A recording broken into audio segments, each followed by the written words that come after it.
uyu mwanya uba ari mushyashya mu mibereho yacu, ni ubuntu bukomeye Imana ibitugiriye. Izina ry'Imana yacu rihabwa icyubahiro. Tugiye kwiga ijambo ry'Imana, tugiye kurambura Bibiliya.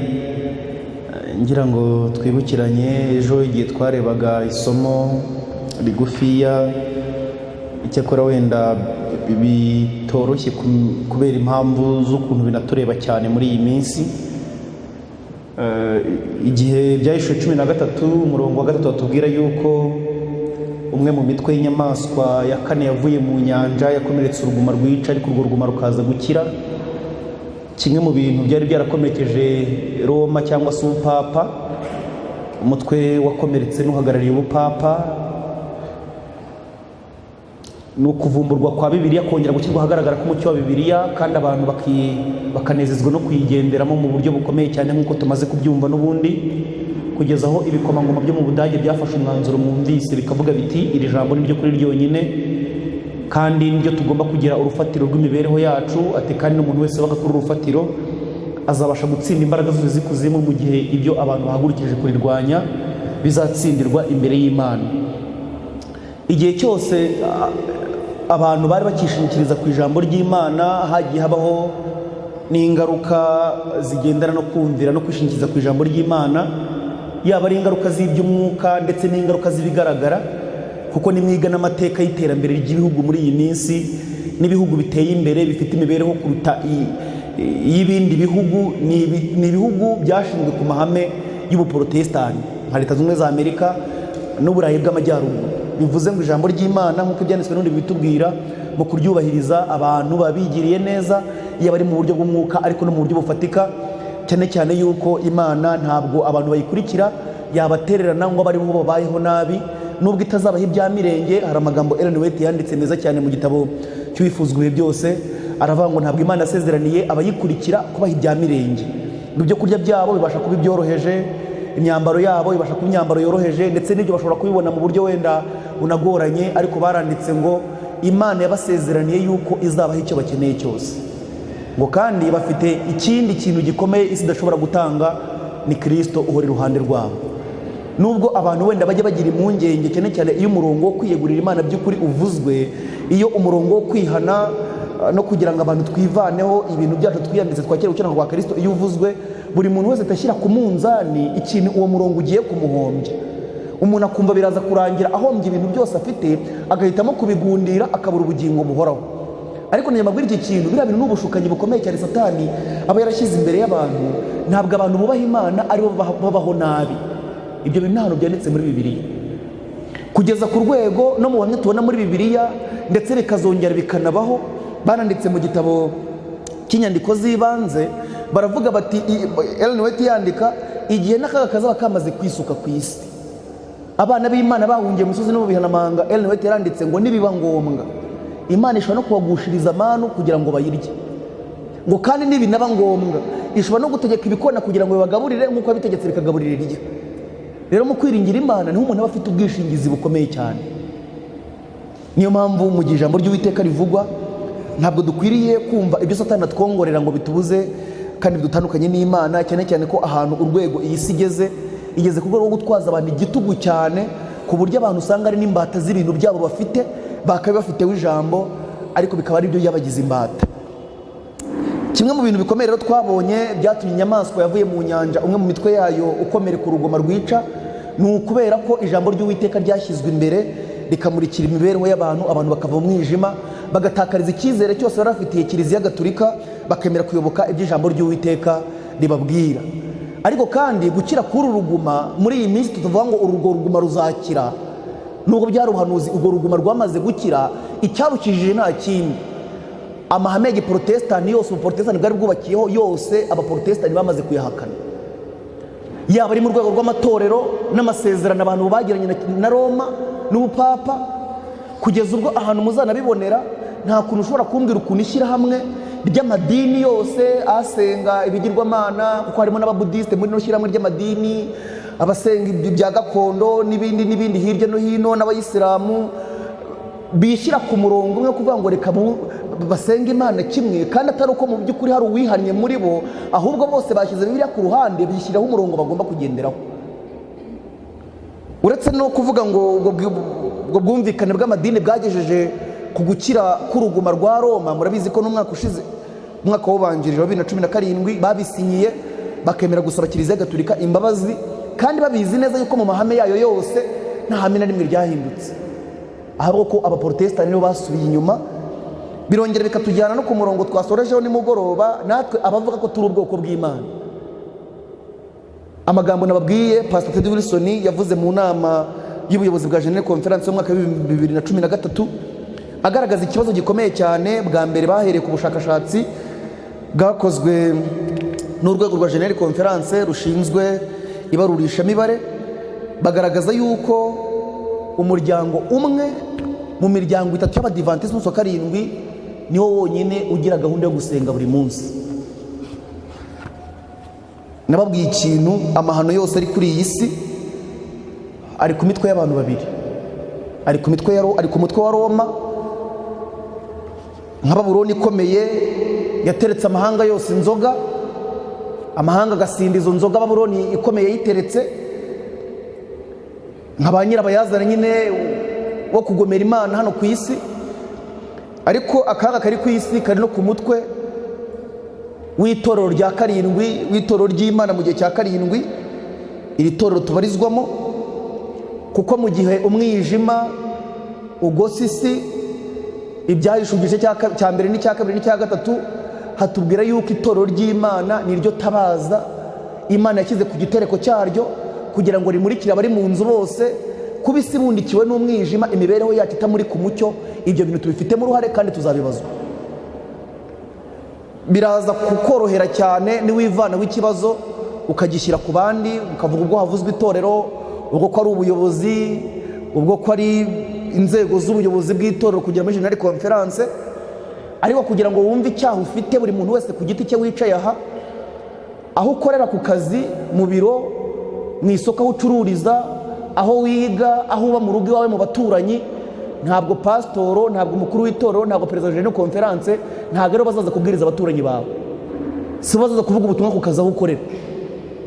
Niyo mpamvu byanditswe bitubwira yuko nk'itorero turi umubiri umwe wa Kristo, ni inshingano zacu gukwiza umucyo buri muntu wese aho ari. Niyo mpamvu ibyanditswe byera byatubwiye amagambo akomeye cyane mu gitabo cyatwe cyo mu minsi y'imperuka, ingingo ebyiri mu cyigisho kibanziriza igisoza mu byo mu minsi y'imperuka. Note yaranditse ngo nta muntu n'umwe uzajya mu ijuru adafite byibura undi muntu umwe yaryinjijemo. Arandika ngo nuramuka wibonyeyo, nubwo uzaba utaramubona, nubwo uzaba utarabimenya, nuko hari undi muntu byibura umwe uzaba waryinjiyemo kubera wowe. Nta muntu uzajya mu ijuru adafite undi muntu waryinjiyemo kubera we, ibishoboka. Hari igihe wenda abantu bumvise umurongo bahita bavuga bati wenda umuntu reka dukoresha amavuna, reka tubwirize cyane, dutanga amafaranga cyane, abantu bajye mu ijuru. Nibyo koko ibyo dusabwa n'ibyanditswe byera muri uyu murimo w'ivugabutumwa tugomba kubikora. Ariko Ellen White yanditse amagambo nshaka kubabwira mu bifuzwe byose, ikigo cya 56 cyitwa kumukora ufite kwizera. Yaranditse ngo Imana ishaka yuko kuyisingiza kwacu kuzamuka kuduturutseho ukayigeraho mu ijuru. Ellen White arandika ngo iyo uko gusingiza ikuzo ry'ubuntu bw'Imana bishimangiwe n'imibereho isa n'iya Kristo, bigira imbaraga ntakumirwa ituma abantu bakizwa. Iyo ibyo umuntu avuga ko yizera bihuje n'imibereho agaragaza, ibyo bintu bifite imbaraga ntakumirwa yo gutuma abantu bakira, nubwo atakora ibintu by'agahano. Ntabwo abantu bose tuzahagarara ku ruhimbi, ntabwo abantu bose tuba abapasitoro cyangwa tuba abayobozi, ariko mu murimo w'ivugabutumwa buri muntu wese afitemo umwanya we n'icyo agomba gukora. Agomba kugikora kugira ngo abandi bakire, atagikoze kandi hari abagomba kurimbuka. Niyo mpamvu n'ingingo bahise bavuga mu cyo cyitwa isuzuma rubanza mu ntambara ikomeye, yaravuze ngo buri muntu wese uzarimbuka afite n'abandi bantu azaba yararimbuje. Ni ibintu bibiri. Buri muntu wese uzajya mu ijuru afite uwo azaba yararijyanyemo, n'abazarimbuka buri muntu wese aba afite n'abandi yarimbuje.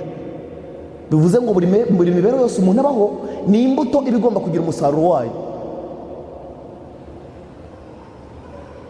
Gukira kuri uruguma rwa Roma nubwo abantu tubirebera kure nk'ubuhanuzi busohorera hariya hirya bukatugeraho nk'amakuru, ariko buri muntu wese muri twebwe bitewe n'imibereho kugomera ijambo ry'Imana no kutarishaka, buri wese bifitemo uruhare.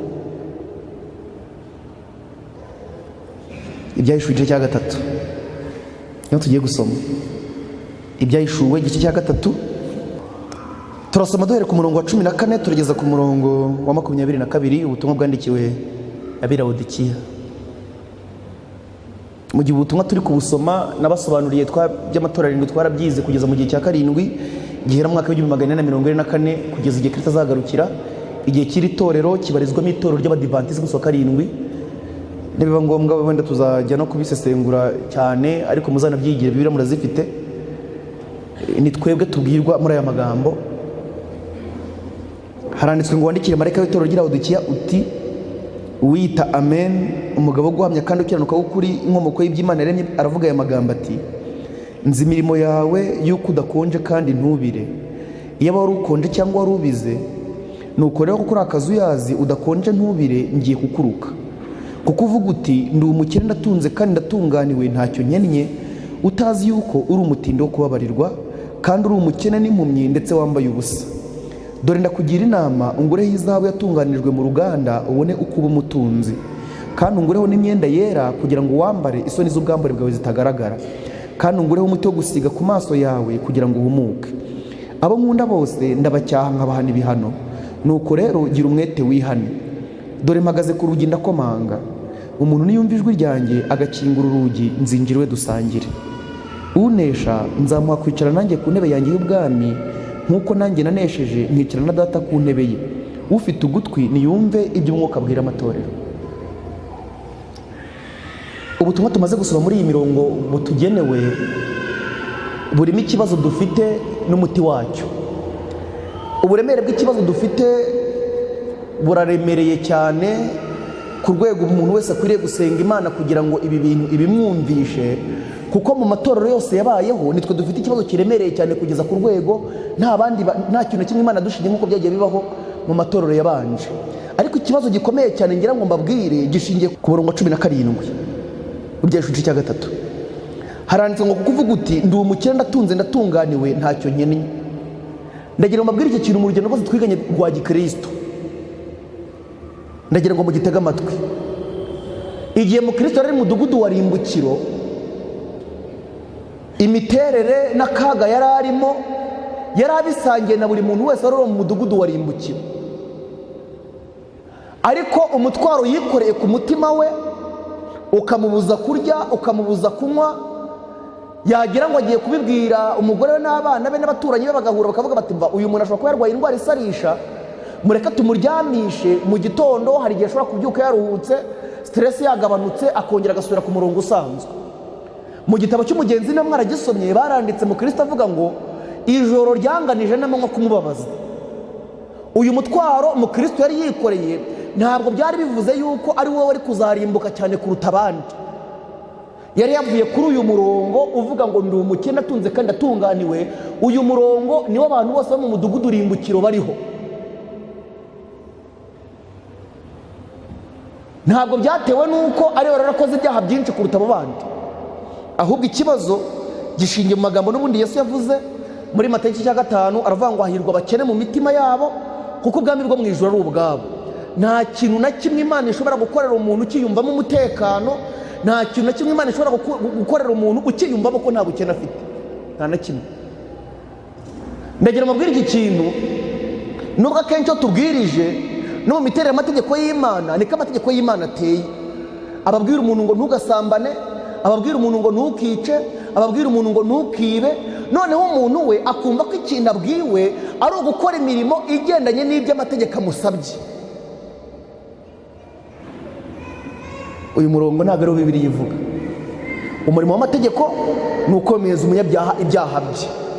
Buri muntu wese arakwiriye gucukura amategeko y'Imana mu ijambo ryayo kugira ngo ibyo binasenga imbere y'Imana bimwemeze ubukene afite mu mutima we. Ariko bitewe n'uyu murongo turiho uvuga ngo ndi umukene atunze kandi atunganiwe ntacyo nkennye, ndabizi neza yuko buri muntu wese aba afite ibintu yishingikirijeho, buri muntu wese aba afite ibintu yirata, buri muntu wese aba afite n'ibintu runaka yakoze ashobora no guheraho akabona nubwo afite ikibazo kiremereye nk'icy'abandi. Ariko ndagira mbabwire iki kintu kimwe, ikintu cyatumye mu Kristo yohererezwa ubufasha, nibwohererezwa undi muntu uwo ari we wese mu mudugudu urimbukiro kandi bose bari bahuje akaka ko kurimbuka, nuko ari we wenyine wiyumvagamo ubukene. Mu bantu bose bari bahari niwe wenyine wiyumvagamo ubukene, niyo akaga k'uwo mudugudu wari ufite niwe wenyine wakumvaga mu mutima we. Kandi nk'umugabo nyamugirya nyine wamukurikiye bitewe n'izindi mpamvu zamureheje, nta nubwo atinze gusubira inyuma. Ageze mu isayo gahinda gasaze atangiye gusayagurika, ahita abaza mukristo ati none bya byiza byose wambwiraga bya cya gihugu tujyamo ni ibi ngibi? Atugo tubonye ibintu bimeze gutya mu itangiro ry'uru rugendo, nakwiringira ko imbere ho ari bizima. Ibyanditswe biravuga ngo nuko nyamugirya nino atangira kwisayura yerekera mu ruhande rumusubiza mu mudugudu wabo rimbukiwe. Reka mbabwire iki kintu, mu byisho byose twiganye, niba n'umuntu yumva atarakorwa ku mutima, niba yumva mu by'ukuri nta n'ikibazo yifite ibintu bikimeze nkabyo, bikimeze nk'uko bisanzwe, hari amagambo nababwiye yanditse mu cyigisho cyo gusenga kizwe muri 1993, banditseho amagambo avuga ibintu bibiri bikomeye. Baravuze ngo hari abantu benshi batekereza yuko kwihana ari umurimo mwiza umukristo abwirwa akawongera ku yindi mirimo myiza yakoze, ku buryo iyo abantu babwiwe yuko hari ikintu runaka bakwiriye gukora, hari n'umuntu ubwirwa kujya kwaturira ibyaha yahemukiye, akumva ibindi byose yarabyujuje, akumva ni kana kabonye nasigaje, yamara kubikora akumva Imana ihita imwemera. Mwibuke amagambo twize dutangira isabato ku wa nyuma, ndagira ngo nkubwire ko kwizera gukiza umuntu ni kwa kwizera ko umuntu wabuze amahoro akiyumvamo ubukene bw'uko akeneye gukenerwa kwa Kristo. Ngiye kubasomera amagambo ashingiye ku kibazo cya kabiri Pastor Ted Wilson yavuze muri 2013 dufite nk'itorero ry'Imana mu cyo mu gihe cya karindwi. Ngiye kubasomera amagambo akuye mu kibazo cya kabiri, hanyuma turebe n'igisubizo cyacyo n'icyo dukwiriye kuba dusenga dusaba Imana, byibura ubwo ibibazo dufite uyu munsi tutanabiherereza kera cyane. Ibyanditswe bigera biri kubitubwira, biraza gutuma buri muntu wese yitekerezaho umwanya ahagazemo kugira ngo yinginge Imana kugira ngo ikize ubugingo bwe. Murabizi yuko nabasomeye amagambo akomeye Pastor Ted Wilson igihe yari gusoza iyo nama yabaye mu kwa 11 muri 2013 ya General Conference, ikibazo ingorane enye yavuze itorero rihanganye naryo. Ikibazo cya mbere yakivuze ko ari gupfobya ijambo ry'Imana. Reka nongere nyibibutseho gatoya. Yaravuze ngo ubu noneho mbabwire ikibazo nyirizina mfite. Benshi mu bapasitoro n'abizera bacu birengagije cyangwa bibagiye umuhamagaro w'igihanuzi Imana yaduhaye nk'itorero. Hari igitekerezo kiri kugenda gikura uko bwije n'uko bukeye cyo kuvanaho ibintu bigaragaza itandukaniro hagati yacu n'andi madini. Mu matorero amwe y'Abadivantisi b'umunsi wa karindwi ubutumwa buvugirwa ku ruhimbi ntaho butandukaniye cyane n'ubwo mu matorero ya Giprotestant n'ibyitiriro. Byinshi muri ibi bituruka gupfobya Bibiliya nk'ijambo ry'Imana. Ni ingenzi cyane ko dushingira kwizera kwacu ku ijambo ry'Imana, tugakoresha uburyo bwa Bibiliya bwo kwiga ibyanditswe bwahozeho kera, kandi tugacukumbura mu buhanuzi duhereye mu rukurikirane rw'ibyagiye bibaho mu mateka nk'uko byari byaravuzwe n'ubuhanuzi bwa Bibiliya. Ijambo ry'Imana rigomba kuba urufatiro rw'imyemerere yacu, kwizera kwacu n'imibereho yacu. Reka mumbe ikibazo cya kabiri.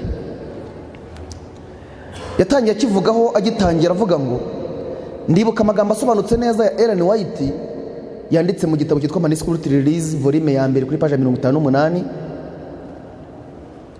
Yaravuze ngo ndibuka amagambo asobanutse neza ya Ellen White agira ati ubutumwa bwiza bwose uko bwakabaye bukubiye mu butumwa bwa marayika wa gatatu, kandi ukuri kugomba kugaragazwa nk'uko kuri muri Yesu mu byo dukora byose. Mbibutse ubutumwa bwa marayika wa gatatu bwari bwo ubushize ubwo twabwigaga. Ellen White yanditse mu butumwa bwa volume ya gatatu kuri page 72 isubi ya kabiri. Yaravuze ngo ubutumwa bwa marayika wa gatatu ni ukwamamaza amategeko y'Imana no kwizera kwa Yesu. Kwamamaza amategeko y'Imana ni iki? Niba Abaroma 3:19-20 n'Abaroma 7:7 bavuga ko amategeko y'Imana umurimo wayo mu gukiza umunyabyaha ari ukwemeza, ari uguhishura umunyabyaha ibyaha bye, Mwuka Muziranenge akabimwemeza ko amategeko y'Imana. Mu gihe ubutumwa bwa marayika wa gatatu bugomba kwamamazwa, umugabane wabwo wa mbere ni uko abantu bose bagomba kubwirwa ibyaha byabo nk'uko biri, kandi bakabwirwa ko ari abo gucirwaho iteka bitewe n'uko imibereho yabo yose yabayeho ariyo kugomera amategeko y'Imana. Hanyuma ubwo bukene n'iryo teka umunyabyaha akiriho ryamara kumvikana kandi rikaremerera mu mutima we, uwo munyabyaha wenyine niwe ushobora kwerekezwa ku gitambo cya Kristo kandi akamenya agaciro kacyo kikamugirira akamaro. Ibi reka mbibabwire iki kintu, hari igihe abantu babwira abantu bamugani nk'uko umuvandimwe bitubwiye ngo icyo abantu bapfa nuko umuntu yizera. Hizera umuntu umeze ati, hizera umuntu wumvishe mu mutima ko ari uwo gucirwaho iteka, akaba avuga ati n'ubu nindamuka ngumye ahangaha ndarimbuka, ibintu byanjye biciriweho iteka, yaba ari ibyo nakiranutse byose nakoze byiza biciriweho iteka, noneho n'umwenda w'ibyaha byanjye nakoze hahise ntacyo nakora ngo mwishyure. Uwo muntu wenyine niwe wekeza ku gitambo cy'i Karuvari akacyereka nk'incungu y'ubugingo bwe, uwo muntu wenyine niwe ushobora kugiha agaciro. Naho kubwira umunyabyaha n'ubundi wiyumvamo umutekano ngo icyapfa nuko yizera, none se ubundi ikibazo afite ni iki? Niyo mpamvu mbabwira iki kintu, mutinye ko mu minsi iheruka Yesu yivugiye ko kimwe mu bimenyetso bizaba biyiranga ni ibibwiriza bizaba bibwira abantu ngo ni amahoro nta kibi kiriho, ku buryo ibibwiriza byose biza mu murongo w'ubutumwa bwa Marika wa 3 kwamamaza amategeko y'Imana, umunyabyaha yemezwa ibyaha bye. Ubwo butumwa bwitwa iterabwoba, ubwo butumwa bwitwa guca igikuba, kandi si n'ahandi hirya cyane, natwe ubwacu bwamaze kuturambira. Ubu turi gufata ingamba z'ukuntu ubwo butumwa bwacecekeshwa burundu. Pastor Ted Wilson, umuyobozi wa General Conference, asubiramo aya magambo Ellen White yanditse mu gitabo cya Manuscript Release. Nigenze yamabwira ibitabo tudafite mu Kinyarwanda byanditse mu Cyongereza, mujye mubyandika, mwandike umuzingo mbabwiye, mwandike na page, abantu mwandika, kubera ko ndabizi ibintu byo muri iyi minsi byanga bikunze mugomba kuzabibazwa, kandi mu bibazwa ntabwo muzavuga ko ari byo bibabwiye, muzavuga ibyanditswe bivuga. Handitswe ngo niko Yesu yabigenje, ntabwo yavuze nubwo ibyanditswe yari yarize, nibyo yararigishijwe na nyina Mariya, nibyo yari yarasomye mu muzingo, ariko yavuze ngo handitswe ngo mwishingikije ku ijambo ry'Imana. Niko intumwa zabigenzaga. Aya magambo ndi kwasomera yanditse mu gitabo gikuyemo ibyo Ellen White yandikishije intoki cyangwa Manuscript Release, umuzingo wacyo wa mbere kuri page 58. Ubutumwa bwiza bwose uko bwakabaye bukubiye mu butumwa bwa Marika wa 3, kandi ukuri kugomba kugaragaza nk'uko kuri muri Yesu mu byo dukora byose. Mureke kugira ikintu na kimwe gicogoza imbaraga z'ukuri kugenewe iki gihe. Ubutumwa bwa Marika wa 3 bugomba gukora umurimo wabwo wo kuvana abantu mu matorero, kandi abo bantu bagomba kuba ubwoko bwiteguye gushikama ku rufatiro rw'ukuri kwiteka. Ntabwo ari abantu tugomba kuzanisha amagambo y'amareshya mugeni. Njya kunda kubibwira abantu rimwe na rimwe iyo ndi mu mavuna, ntabwo muri itorero rishinzwe. Itorero ry'Abadivantisiti b'umunsi wa karindwi, ubutumwa twahawe ntabwo ari ubutumwa bwo gushaka abayoboke, ni ubutumwa butera umuntu kuva mu mutekano yari arimo bukamushyira mu ntambara. Ubu butumwa muri kumvuga ari bwo ni ubutumwa buvana umunyabyaha mu mutekano yari arimo bukamushyira mu ntambara. Ni ubutumwa buvana umuntu mu byo yiringiraga bizamukiza akabitera icyizere byose, akemera kugirira icyizere ntama w'Imana wenyine ukuraho ibyaha by'abari mu isi.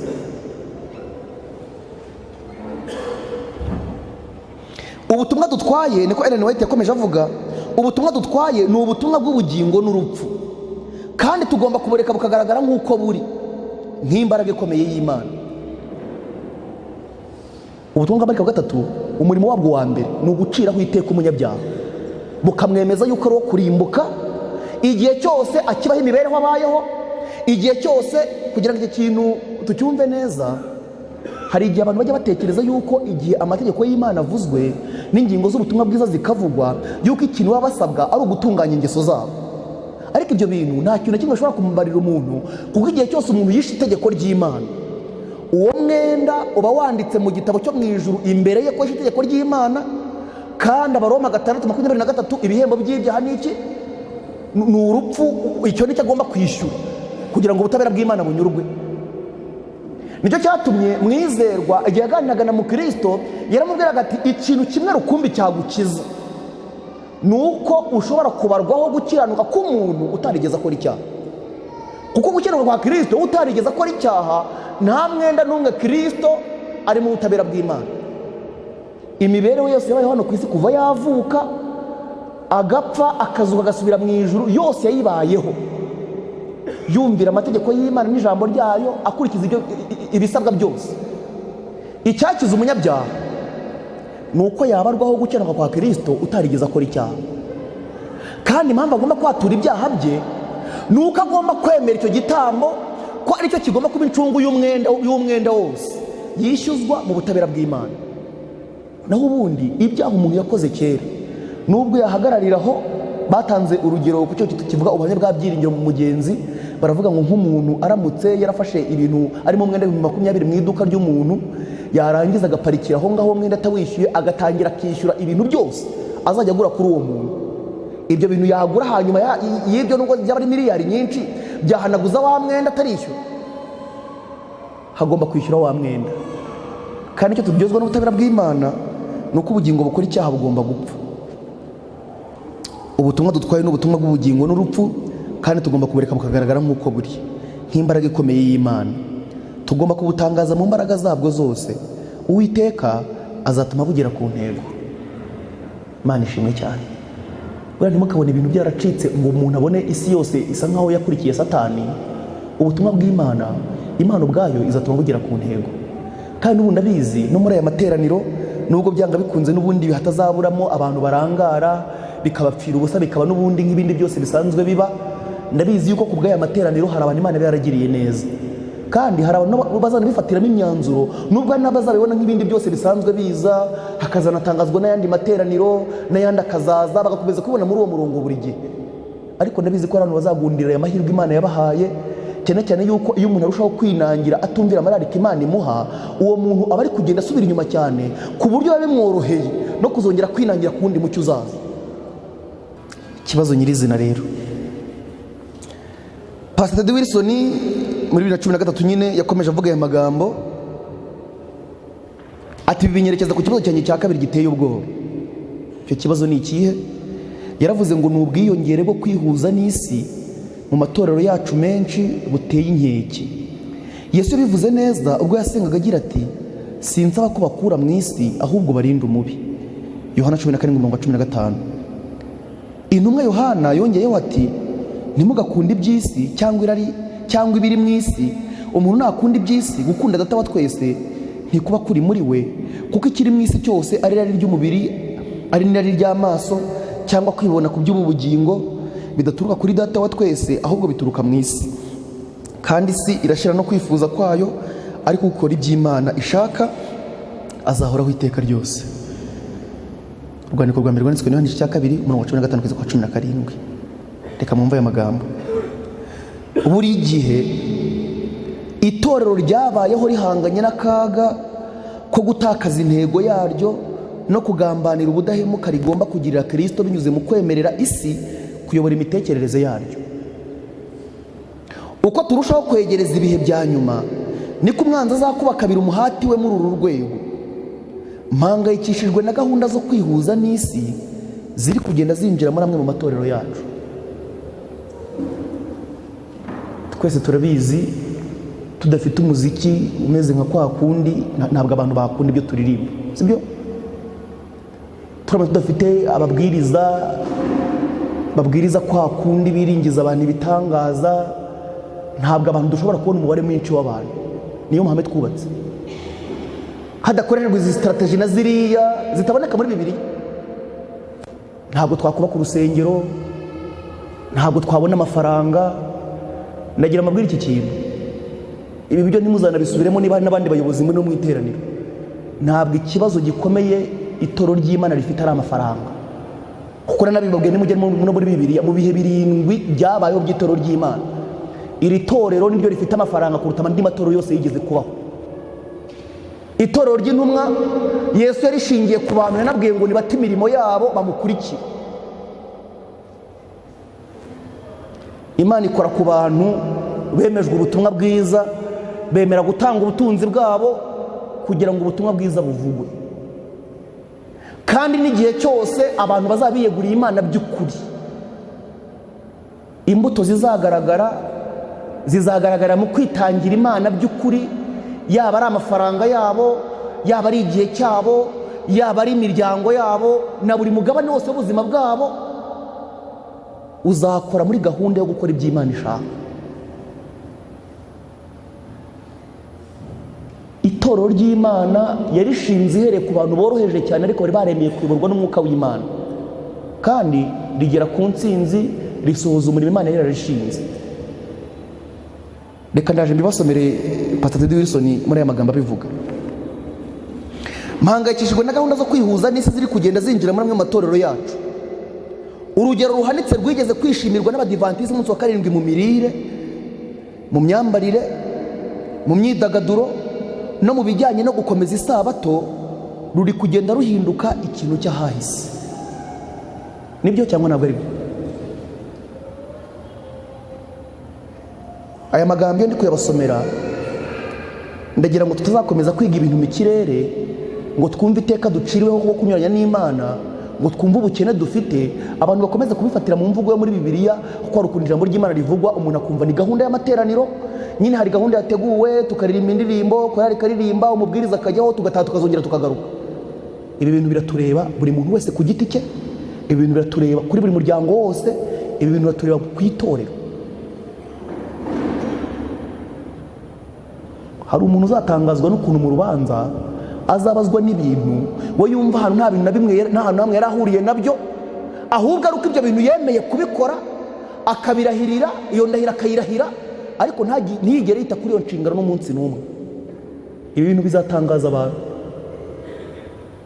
Umuntu azatangazwa n'ukuntu Imana iri kumuryoza abantu bakabaye baramenye umucyo kubera we, ntibiryoza abayobozi, ntibiryoza itorero yasengeragamo, akaba ari we wenyine ubiryoza, kandi akabiryozwa muri uyu murongo uvuga ngo imibereho yawe yagombaga kuba umucyo wo kumurikira abandi, none yabaye umwijima wo gutuma abandi barimbuka. Oya, asange nta nshingano yagiraga mu itorero, asange nta n'amafaranga menshi yagiraga, asange nta n'ubwo yigeze abwiriza cyane ngo avuge ngo ahantu atakoresheje amavuna. Niyo mpamvu iki kibazo nshaka ko buri muntu wese acyumva ku rwego rwe ku giti cye, kuko ibyisho tumaze iminsi twiga kubyemera, umuntu akemera kwakira gukenerwa kwa Kristo cyane cyane ko kugeza kuri uyu mwanya ndabizi ko nta rujijo na rukeya ruri mu bitekerezo by'umuntu twiganye muri aya materaniro kubw'impamvu z'uburyo yashaka Imana kandi akabona ibyiringiro biyikomotseho. Nubwo n'ubundi tuzakomeza kubivuga, n'ubundi abibasomera mbere yuko nsoza, kugira ngo buri muntu wese amenye ikibazo afite. Kandi nababwiye ikintu ejo, niba n'ubu ngubu utiyumvamo ikibazo cyawe, wiga imbere y'Imana ugiye kuyisaba amafaranga, wiga imbere y'Imana ugiye kuyisaba ngo nigume umwuka wera mu mvura y'itumba, kandi niyo umuhindu utazi amakuru yayo. Wiga imbere y'Imana. Reka nkubwire iki kintu, niba uzi neza yuko n'ikibazo cyawe uburemere bwacyo utakizi, no gusengera amateraniro ubyihorere, kuko n'ubundi kuyasengera ngo azagende neza wowe ukiyumvamo ku murongo uvuga ngo ndi umukene utunze kandi atunganiwe, ntacyo nkennye, kandi utazi ko uri umutindo wo kubabarirwa, nta kintu byamara. Umva, n'amasengesho nasengeraga amateraniro uyihorere, uyasengera ubugingo bwawe, winginga Imana kugira ngo ikumenyeshe ikibazo ufite niba utanakizi. Kandi ibi bintu igihe kimwe nigeze gusanga umuvandimwe hashize imyaka myinshi, bitewe n'ikibazo nari mubajije, aza kunsubiza igisubizo, icyakora yagira ngo anyereke uburemere bw'uburyo nakwiriye kudebeka. Ashize ari nko muri 2003 2002 gutyo, ndamubwira ni ibi bintu twiganye ko nagiye kubishaka nkabibura byagenze bite. Arambwira ati umaze igihe kingana cyo usenga winginga Imana kugira ngo ibi bintu wa mugani wa byiringiro, ati uzagwa imbere y'intebe, nzagwa imbere y'intebe y'imbabazi. Namubwira nashize nk'ibyumweru 3. Arambwira tumaze imyaka ingaho uvutse? Ndayimubwira ati ni igitangaza ko umaze imyaka ingana cyo uvutse ugomera Imana, ni igitangaza ko wanayimara uri gushaka ko Imana ikugirira ubuntu.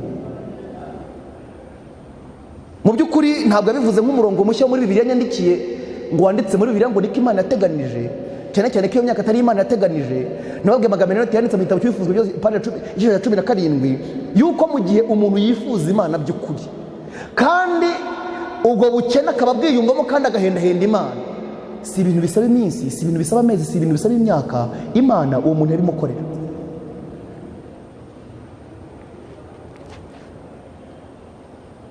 Mwaretse tugafata umugambi nk'ababyiringiro tukavuga tuti ninshake nzagwa imbere y'intebe y'imbabazi, n'ubundi nimbireka ndapfa,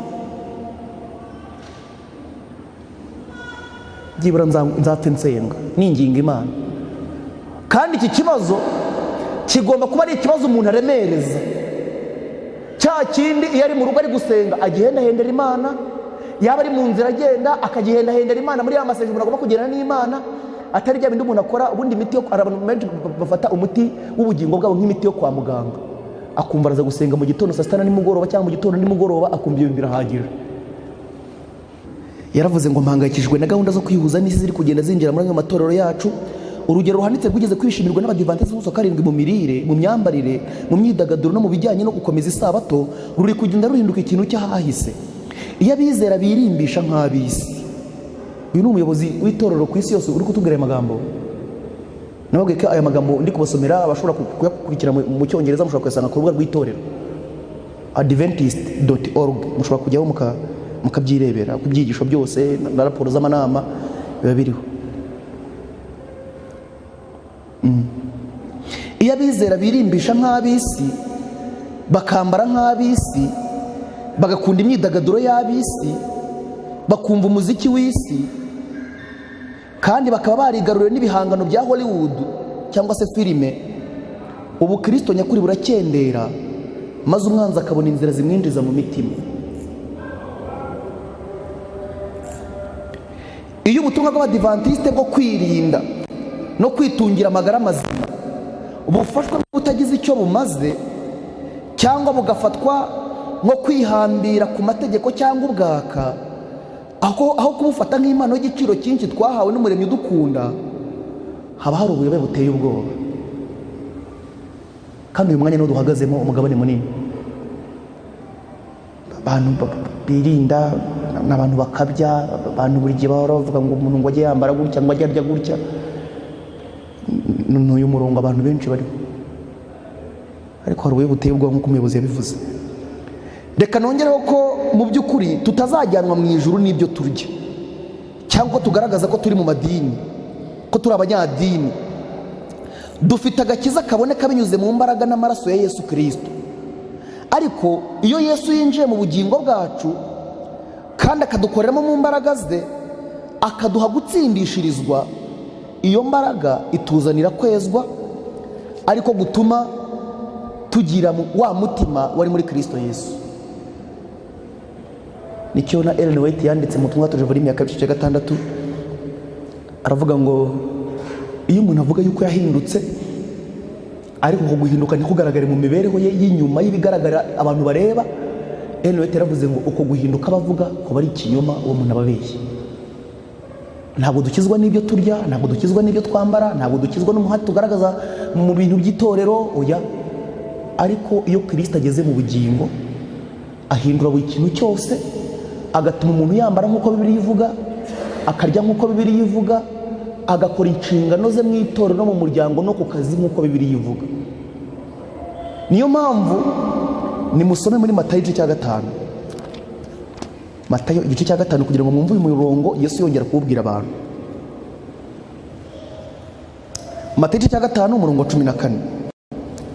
Muri uwo mucyo w'isi, umudugudu wubatswe ku mpinga y'umusozi ntubasha kwihisha, nta bakongeza itabaza ngo baritwikirize intonga, ahubwo bayishyira ku gitereko cyaryo rikamurikira abari mu nzu bose.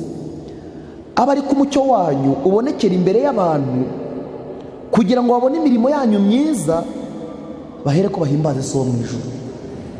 Yesu aravuze ngo aba ari ko umucyo wanyu ubonekera imbere y'abantu, ngo kugira ngo babone imirimo yanyu myiza, bahere ko bahimbaze So mu ijuru. Ntabwo avuze ngo kugira ngo babone kwizera kwanyu bahimbaze So mu ijuru, ariko iyo bavuze ngo babone imirimo yanyu myiza, iyi mirimo ikomoka he?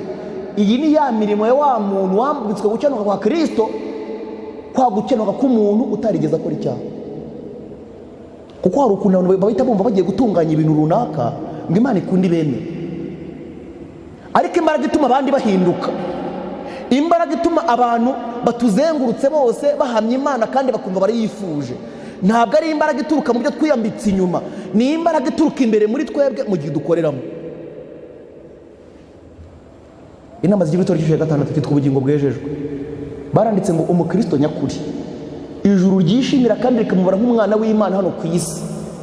Baranditse ngo uwe ntabwo abyiyumvaho ngo abyirate, ndetse ngo usanga kenshi ahora mu ntambara zo kurwanya ibibi bituruka hanze biza kumutesha umurongo w'Imana, ngo ariko ararwana kandi akanesha buri gishuko cyose, ngo kandi abantu babana nawe bakamwumvaho impumuro y'ubukristo.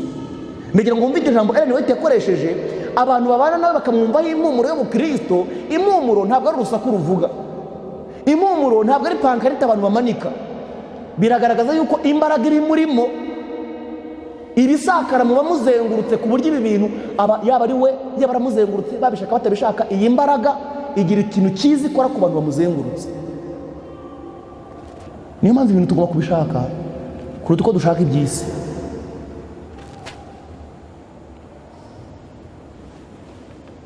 Abantu miliyoni nyinshi ku isi barimo gushaka ikintu gitandukanye n'icyo bafite imbere mu mitima yabo. Barambiwe uburibwe bwo guhaza ibyifuzo by'imitima yabo bakoresheje ibyo mu isi. Muri iyi si hari abantu benshi basonzeye ubutungane, bagerageza buri kintu cyose, akubaka inzu ashaka, akajya aho ashaka, agatembera, akagura imodoka ashaka, agakora buri kintu cyose yifuza, ariko akabura amahoro, akumva hari icyoho kiri muri we. Abo bantu barifuza ubukristo nyakuri kandi butaryarya. Kuri iyi ngingo hari ikintu kibabaje cyane. Uyu munsi iyo umuntu ugiye nk'ahantu wenda ukabona abantu batangiye kuzana ibintu by'amanyanga, ukababwira uti ndi umukristo ntabwo ibyo bintu mbikora, abantu baraguseka kubera ko babwiye gusa ko uri umukristo, bakaguseka ukagira ngo uvuze ikintu kitavugwa cyangwa cy'urukozasoni. Kubera izihe mpamvu? Tumaze imyaka myinshi twitirirwa izina rya Kristo, tumaze imyaka myinshi tuvuga ko turi abakristo, tukanabishyuhamo cyane mu mihango y'ibigaragara inyuma, ariko abantu tubana nabo baratuzi neza, barabizi ko ibyo tuvuga bitandukanye n'imibereho yacu, kuyo twatukishije Imana. Abantu benshi bavuga batumva wenda umuntu yakwifuza kuba nk'iyo Mana bavuga tutazi, ariko ubukristo uyu muntu avuga ko ahagarariye nta muntu wabwifuza, kuko bataguha ingero bati kanaka se si pasiteri, kanaka se si murokore, kanaka se nahagarariye ibi n'ibi, ati tukubwira ibyo akora. Ibyanditswe biratubwira ngo nta kintu na kimwe gishobora kurwanira ubutumwa bwiza kigatsinda ababurwanya nk'imibereho yahindutse. Nushaka kwemeza abantu ibyo kwizera kwawe, ntuzafate Bibiliya ngo mujye kujya impaka. Barashaka ko ibyo uvuga, ibyo usoma muri Bibiliya babibona mu mibereho yabo, ntabwo bashaka kubyumva bibabwira. Barifuza ubukristo nyakuri kandi butaryarya. Ntituzigera tubageraho dukoresheje kuvanaho urugero ngenderwaho rwacu, urugero rw'ijuru, kugira ngo tubashyire ku rugero rwo hasi bariho, tubashyikire ku rugero rwo hasi bariho. Mu gihe iyi nzira twarayicuritse, twemera gucisha bugufi cyane iyo twizera ngo ibi bintu ngo tubivuze, ngo tubikoze, ngo bigaragara ko ari ukuremerera abantu cyane, ngo ari no gukabya, ngo reka natwe tworoshye ngo kugira ngo abantu tubashyikire. Iyo nzira ntabwo ari iy'Imana, ni iya Satani.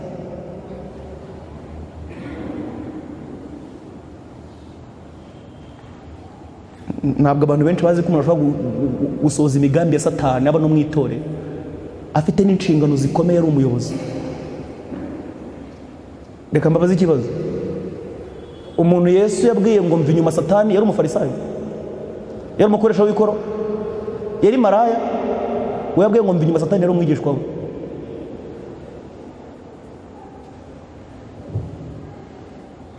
Tugomba kuzamura urugero hejuru.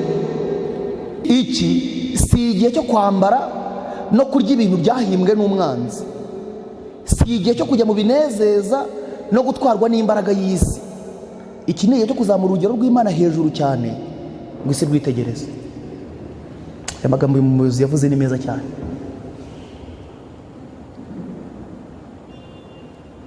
Iyo Kristo ari mu bugingo bwacu kandi akaba atuye mu mitima yacu, ashyira itandukaniro rikomeye mu buryo tubaho.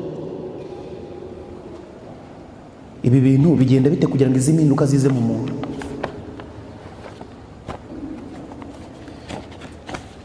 Bigenda bite? Niyo magambo tugiye gusorezaho muri Yohana. Ubutumwa bwiza bwa Yesu Kristo bwanditswe na Yohana.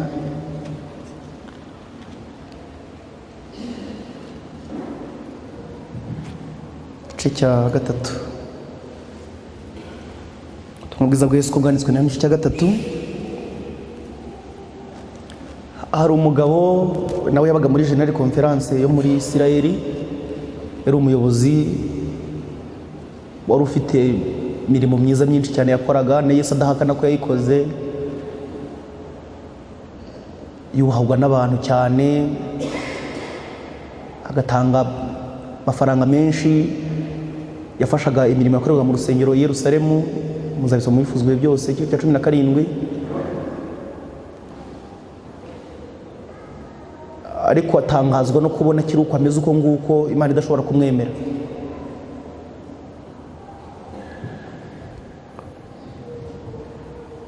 Murongo wa 3 yari kugana na Yesu, saramubwira ati ni ukuri ndakubwira yuko umuntu utabyaho bwa kabiri atabasha kubona ubwami bw'Imana. Nikodemo ko nta cyaha hano batubwira Yesu yamushinje ngo avuge ko yasambanye wenda na Mariya nk'abandi bafarisayo nk'uko bari barabigenje, ko atamushinje uburyarya n'ubugambanyi nk'uko abandi bafarisayo babigenzaga. Ni iki cyatumye abwira Nikodemo yuko natabyara ubwa kabiri Imana itazamwemera? Paulo yabyandikiye Abakorinto mu rwandiko rwa mbere yanditse 15 ku murongo 50 avuga impamvu zabyo.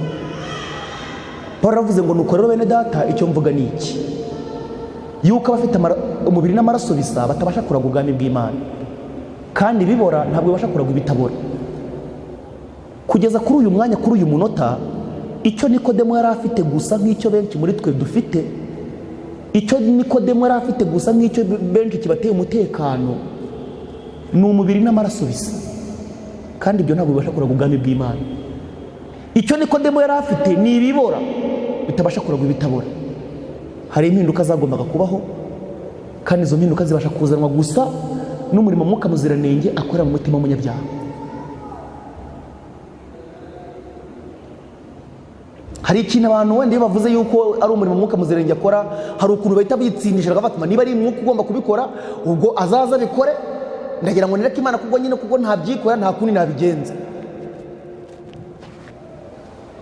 Hahirwa abakene mu mitima yabo. Ubu bukene bugomba kuba bwa buri muntu wese. Ntabwo Imana igitsindagira umuntu ibintu idashaka. Nabahaye urugero igihe Imana yajyaga guha Adamu Eva, ikintu Imana yabanje gukora ntabwo ari ukubanza guha Eva uburanga buhebuje cyane ngo Adamu nabureba akanguke ashwe. Imana yaremye Adamu wenyine, irema n'ibindi biremwa byose, ariko buri cyose gifite icyacyo. Imana ibikora icyo kugira ngo ireme ubukene mu mutima wa Adamu. Iyo Adamu aza guhabwa Eva atamukeneye, ntabwo ajyaga kumuha agaciro. Ibyanditswe byera bitubwira neza yuko biri muri gahunda y'Imana kuduha ibintu itajyaga kuduha iyo turamuka tudasenze tubisaba. Hari ibintu Imana itazigera iha umuntu utarapfukamye ku mavi ngo abisengere yereke Imana ko abikeneye. Kimwe muri ibyo bintu ni agakiza, ni ugukenerwa kwa Kristo. Ntabwo Imana ishobora guha gukenerwa kwa Kristo umuntu utagaragaje inzara n'inyota byo kugasonzera. Kandi mbere y'uko Imana ikorera umuntu ibyo bintu, ibanza kuremereza ubwo bukene mu mutima we, ikaremereza akaga muri we, ikaremereza iteka ciro ko kurimbuka. Ari umugabane wa mbere w'ubutumwa bwa Marika wa 3.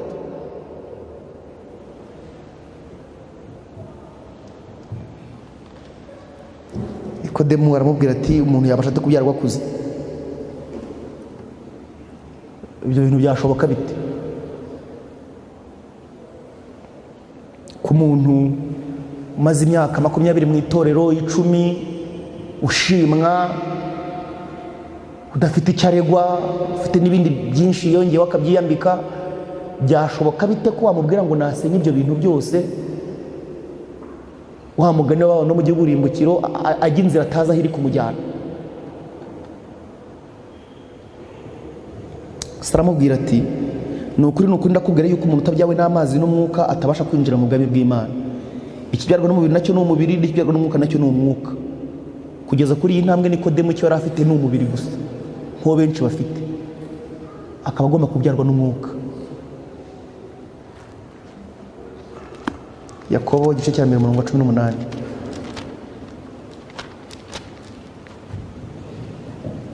Yakobo igice cya 18 haranditswe ngo Imana yatubyarishije ijambo ry'ukuri nk'uko yabigambiriye, kugira ngo tube nk'umugani w'ibiremwa byayo.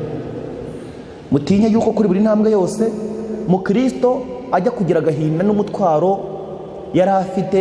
Dusoma mu gitabo cy'umugenzi ngo yari afite umuzingo w'igitabo arawusoma.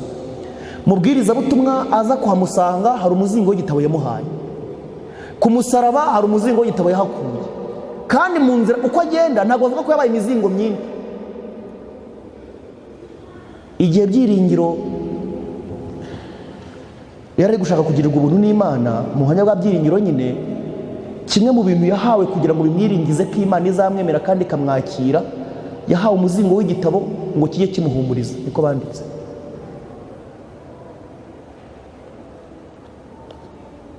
Bitewe n'uko nzi neza yuko nko ku muvandimwe twabyiganye, imibereho y'umukristo ntabwo ishingiye mu byo yumva no mu gutwara kw'amarangamutima kwe. Imibereho y'umukristo kugira ngo akire inashingira hanini mu bushobozi bwe bwo gufata imyanzuro n'ibyemezo bidakebakeba. Ngiye kubasomera amagambo mu gitabo cyitwa Uburezi, hanyuma bisigarire buri muntu wese gufata umwanzuro n'icyemezo cy'uko agiye kubigenza. Paje 125 mu gitabo cy'Uburezi. Itegeko ry'Imana rivugaho kugira ngo ubwenge, ubugingo ndetse n'umubiri bibashe kugira imbaraga bisaba umuhati. Ngo bisaba iki?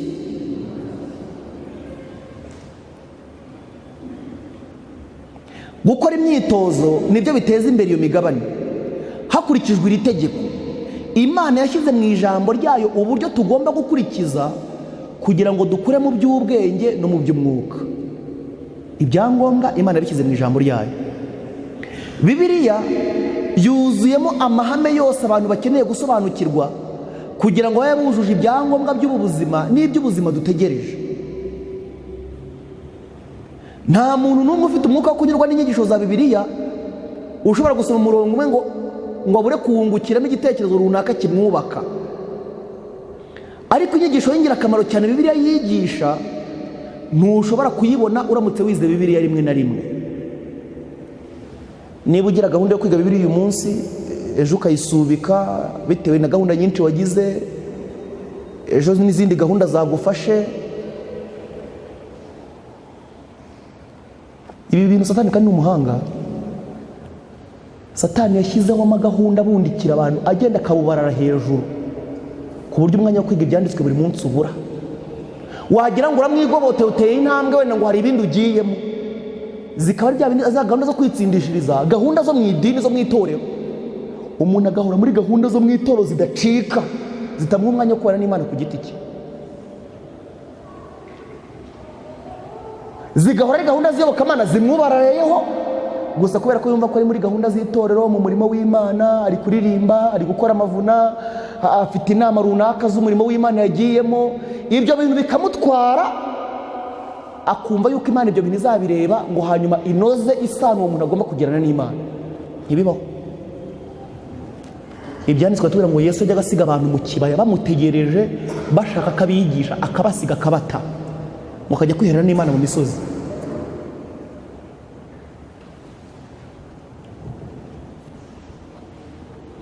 Inyigisho y'ingirakamaro cyane Bibiliya yigisha ntushobora kuyibona uramutse wize Bibiliya rimwe na rimwe. Niyo mpamvu Imana itabwaga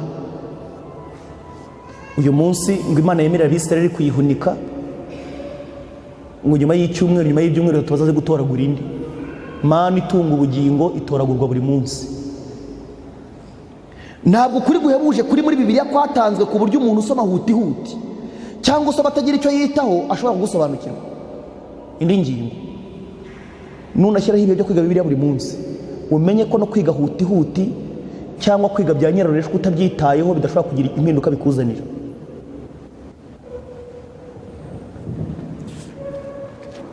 Paje 27. Uwiga ijambo ry'Imana afite umutima umaramaje kandi ushaka kwigishwa, ashaka gusobanukirwa n'ukuri kuyirimo, azayihuriramo n'uwayandikishije. Wigeze ugira ibihe bidapfa byo kwiga Bibiliya kandi ukayigwishyizeho umutima? Ikibazo gikomeye cyane abantu bajya kunda kubaza ngo ariko ngo umuntu ngo ababarirwa ate, ngo ni gute ngo Imana imubabarira umuntu ngo akabimenya, ngo nibihe bimenyetso ni mubitubwire. mbabwira iki kintu, iki kibazo nyiri kukimenya ni uko bigukorerwamo, ntabwo ari uko ubibwirwa. Kuko n'umuntu byakoreye ibyanditswe biratubwira ngo nta nubwo ashobora kubona ubwe amagambo n'ubwenge bwo kubisobanura ibyo bintu bigenda by'ukuri. Kuko Ellen yaranditse ngo uwo ni umurimo w'agakiza uhebuje urenze ibitekerezo byacu. Niba ushaka kubisobanukirwa, turize ngo uwiga ijambo ry'Imana afite umutima umaramaje kandi ushaka kwigishwa, ashaka gusobanukirwa ukuri kuyirimo, azayihuramo n'uwayandikishije. Kuko ushaka ko abantu bakubwira uko bigenda, wajya imbere y'Imana ukabibona. Ijambo ry'Imana ryo mbaraga irema, kuko niyo ryategetse isi n'indi mibumbe bikabaho. Iri jambo ritanga imbaraga kandi rikabyara ubugingo. Itegeko ryose ririmo ni isezerano. Burya Imana ivuze ngo ntugasambane, ibitanze ni isezerano kuri buri muntu wese uri bumanike amaboko akemera icyaha cye. Iyo ivuze ngo ntukibe, ibitanze isezerano kuri buri muntu wese uri bumanike amaboko akemera icyaha cye. Ibitanze isezerano bwa mbere ryo kumubabarira no kumuha imbaraga zimushoboza kutazongera gusambana cyangwa kwiba cyangwa gusenga ibishushanyo. Buri tegeko ryose riri muri Bibiliya ni isezerano. Iyo umuntu aryemeye ku bushake kandi akaryakira mu bugingo bwe, rizana n'ubugingo bw'Imana ihoraho. Iryo jambo rihindura kamere y'umuntu. Aya magambo yumvize, iryo jambo rihindura kamere y'umuntu maze rikongera kumuremamo ishusho y'Imana. Ikibazo mpamvu nabwiraga ko imibereho y'umukristo igizwe no gufata ibyemezo. Ninde wize ijambo ry'Imana gutya akagira ibihe bidapfa kandi atari ibya nyirarureshwa no kuvuga ngo yikize,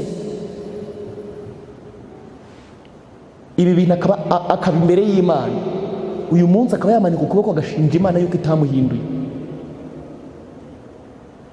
Twabwiye amagambo twiganye mu gitabo cy'Uwifuzwe byose igihe Yesu akizaga cya kirema cyo kudendezi muri Yohana 5, nta bushobozi byari gifite bwo kwigenza. Ibyiringiro byacyo rukumbi kwari ukugundira ijambo rya Kristo, ngo maze igihe yagundiraga iryo jambo arigundiranye kwizera, agahaguruka yumva itegeko Yesu atanze, baranditse ngo ingingo ze zose zikirije kwa kwizera no kwa kumvira, ngo maze abonera imbaraga mu gukurikiza ijambo Yesu yamubwiye. Nibwo buryo dushobora gukiriramo. Reka buri muntu wese afate umwanzuro, ajya imbere y'Imana adakina, ayihendahendera ubukene bwo mu mutima we, ayihendahendera ikibazo afite. Imana yo kwizerwa no kubikora izabikora.